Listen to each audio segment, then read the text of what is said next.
నమస్తే అండి, welcome to Guntur రుచులు. ఈరోజైతే ఇక్కడ రెసిపీ టమాటో కర్రీ. అందులో స్పెషల్ ఏంటా అని చూస్తున్నారా? స్పెషలేనండి.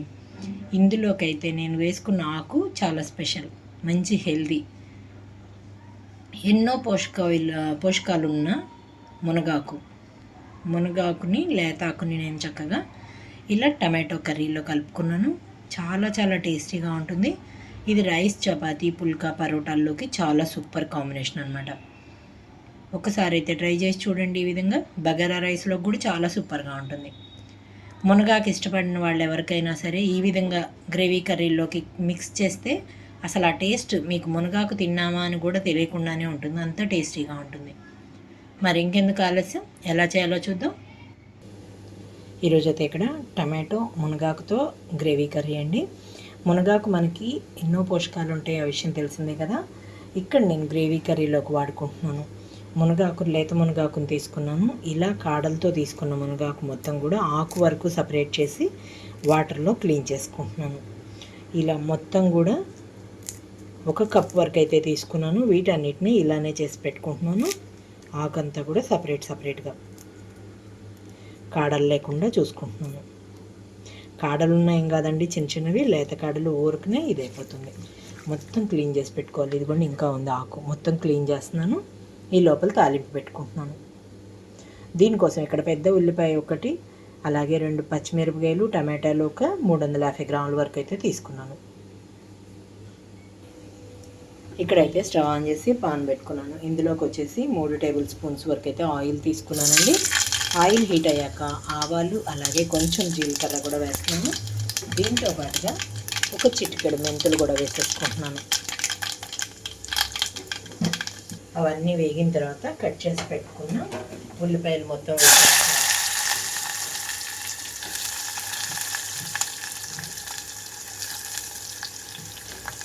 దీంతో పాటుగా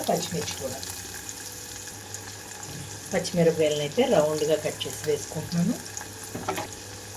మొత్తం కూడా ఒకసారి కలిపి మూత పెట్టినాను. ఇక్కడ ఉల్లిపాయ కొంచెం వేగిపోవాలండి.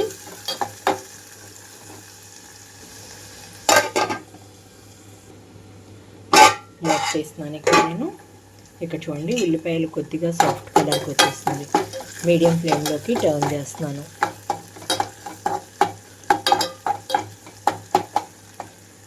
మీడియం ఫ్లేమ్లోకి టర్న్ చేశాక ఇందులోనే అల్లం వెల్లుల్లి పేస్ట్ వేస్తున్నాను. నేను ఎక్కువ డామినేట్ చేయకుండా కొద్దిగా మాత్రమే వేసుకున్నాను.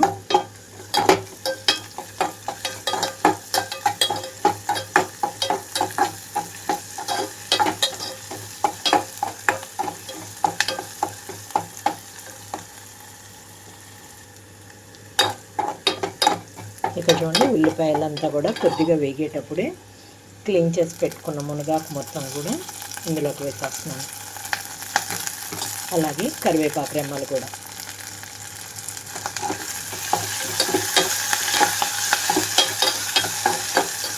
ఆకంతా కూడా పచ్చి వాసన పోవాలి. ఇక్కడ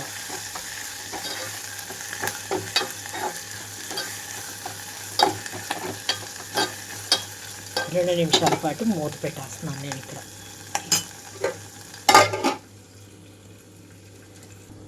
మూత పెట్టినాను. ఇక్కడ 2-3 నిమిషాలకి చూడండి, ఆకంతా సాఫ్ట్గా అయిపోయిన తర్వాత కట్ చేసి పెట్టుకున్న టమాటో మొత్తం వేసేస్తున్నాను. ఇప్పుడు ఇందులోనే పసుపు, అలాగే రుచికి తగినట్లుగా ఉప్పు, దీంతో పాటుగా కారం కూడా వేసేసుకుంటున్నాను. పచ్చిమిరపకాయలు ఆల్రెడీ 2 వరకు వేసాను కాబట్టి కారం కొంచెం తగ్గించి వేస్తున్నాను.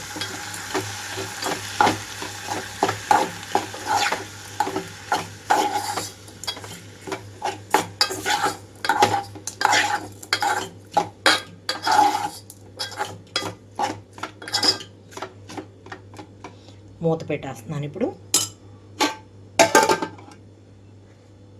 ఇక్కడ మూతలో కొంచెంగా వాటర్ అయితే వేస్తున్నాను.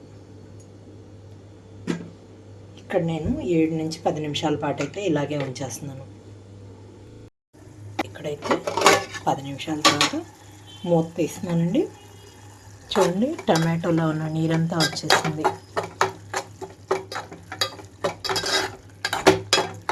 నాకైతే కొంచెం వాటర్ అయితే పడుతుంది.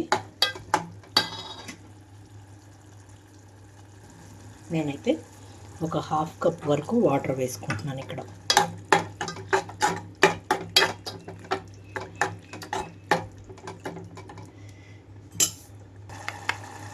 ఇందులోనే ఒక హాఫ్ స్పూన్ వరకు ధనియాల పొడి వరకే వేస్తున్నాను. గరం మసాలాను అయితే వేయట్లేదు, ఓన్లీ ధనియాల పొడి మాత్రమే వేస్తున్నాను. 2 నిమిషాల నుంచి స్టవ్ ఆఫ్ చేసుకుంటే సరిపోతుంది.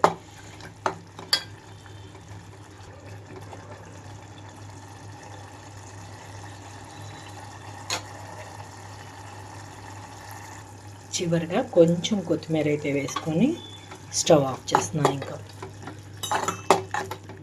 స్టవ్ అయితే ఆఫ్ చేశాను.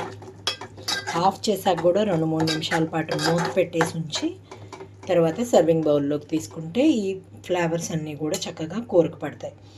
మరి చూసారు కదా, మరి మీరు ట్రై చేసి మీరు మీ ఒపీనియన్ అయితే కామెంట్ బాక్స్లో పెట్టండి. అలాగే మీలో ఎవరైనా మా వీడియో ఫస్ట్ టైం కానీ చూస్తున్నట్లయితే ప్లీజ్ మా ఛానల్ని సబ్స్క్రైబ్ చేయండి. అలాగే మా వీడియోస్ని లైక్ చేస్తూ షేర్ చేయండి. పక్కనే ఉన్న bell icon all option click చేస్తే మేము ఇచ్చే వీడియోలన్నీ మీకు నోటిఫికేషన్స్ వస్తాయి. Please encourage me and thank you for watching. Thank you.